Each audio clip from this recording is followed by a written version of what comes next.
Welcome back to Exposed. The last student we interviewed was Brandon Bordeaux. He worked at K103 as a programming assistant this past summer, so let's take a look at that now.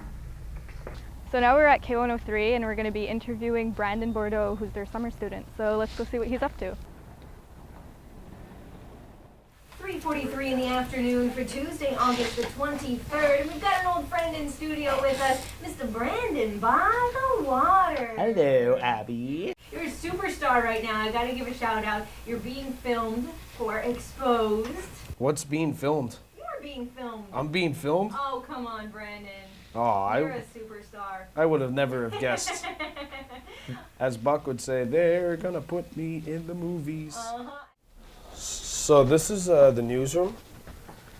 Sean McKeel and Paul Graves spend a lot of time here. I'm two newsmen. So what are some of the responsibilities that you've had at K103 for your summer job? Well, definitely they're different than what I had done in the years past. My official title is programming assistant. I did a lot more behind the scenes stuff. Like in reality, I think during a 32.5-hour work week, I probably spent 15 minutes about on air, and the rest I was just doing a lot of sideline events. Like I was going to a lot of sporting events. I was going to a softball, any kind of sporting events to do coverage of it, and then go on our website, the K103radio.com website, and you'd see we have a blog section up there, and I'd be posting stories and my personal thoughts, my personal opinions on there as well. And I'd write like a recap being like, oh, he scored with 5 minutes to go, making it 9-7, like something you'd see in newspaper. Whereas I also had my own kind of personal thoughts, like if a goal went in, I'd be like, okay, well, you know, this team is in trouble now. After the score was 4-1, it came with this and that. Oh, this team is really in trouble now. So I think something like that actually adds a little bit. So did your job here at K103 relate to what you're studying in school? Honestly, no. What were you going to school for? I'm going to school at Acadia University for Recreation Management and Community Development. But I guess in the same sense, it will help me out, because if I want to, you know, maybe work at the sports and recreation unit, I'm going to have to be punctual. My vocabulary is going to have to be strong, and I'm going to have to be good both oral and written with my skills. And you learn a lot like that here. What do you think of Tehokwirathe Summer Student Employment Program? It's very vital, I think, to the community, because there's a lot of people that I've spoken to who said, you know, that they wouldn't necessarily be job ready if it wasn't for Tehokwirathe, because Tehokwirathe, in addition to providing the companies with you know, the funds to help hire an extra staffer and whatnot, they also provide workshops, professional workshops, and I went to a couple of them, well, quite a bit actually over the years, and you learn something new, and it's presented from a different perspective as well. So I think that, plus the fact that they're basically providing you the opportunity to learn from quite frankly really professional people wherever you may be working. It's very vital. I think many people would say that the first full-time job they ever got was through Tehokwirathe, myself included, back in '05 with the Turtle Island Theatre Company. So very, very vital, and definitely a big part of the community's development.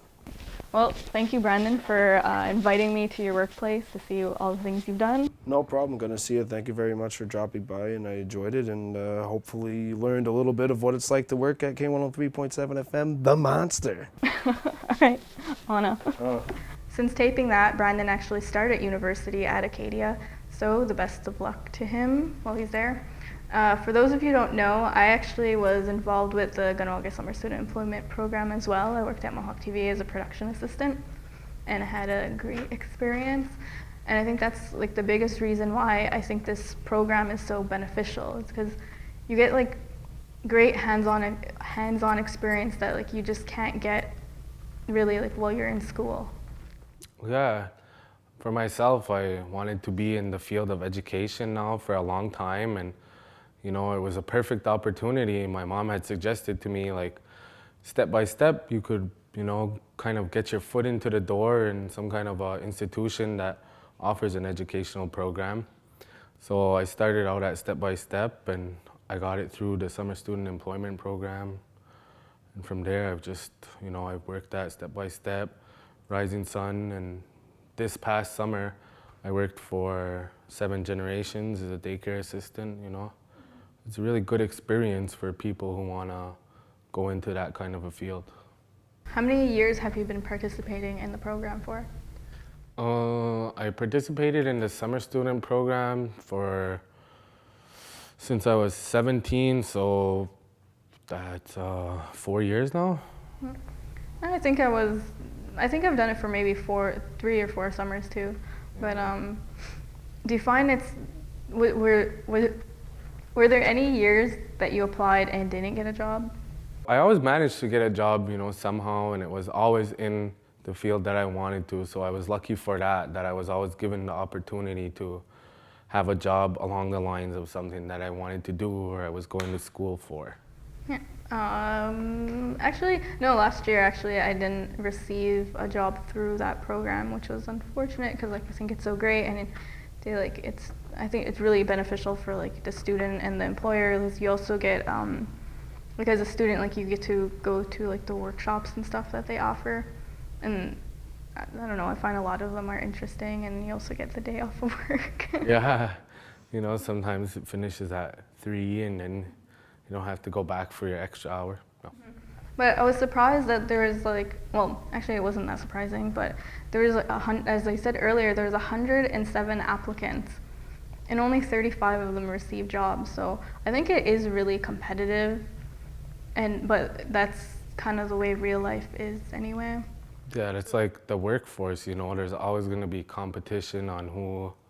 I think that's why they kind of rank the jobs with different like levels of education. That way, you know, you're not a high school and a university student aren't competing for a job, the same job, you know, where it would make like an unfairness. What do you think some of the disadvantages of having a summer job are? Well, I think it's definitely more beneficial to have a summer job, but a disadvantage would be, you know, when you're younger, you want to spend the summer outside doing this, doing that, and whereas someone who has a full-time summer job, you have to go to work during the day and then you go home at night and you have to wake up the next morning, you know, it's like being in school or being whatever, you know.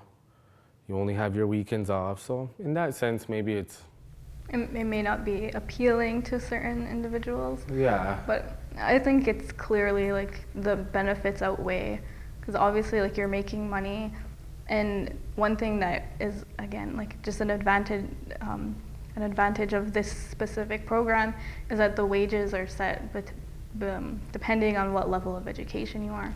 So you're really like, and I think they're really good wages. Yeah.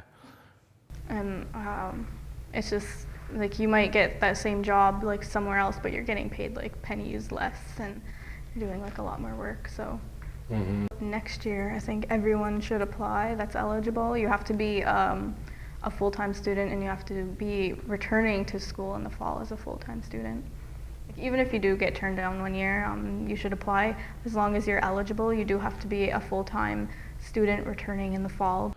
So with that, I'd just like to thank everybody for watching this month's show, and I hope you guys really enjoyed it. If you have any comments, questions, feedback, or if you want to be on our panel for a possible casino discussion, please give us a call at 450-632-6397 or send us an email at exposed@mohawktv.ca.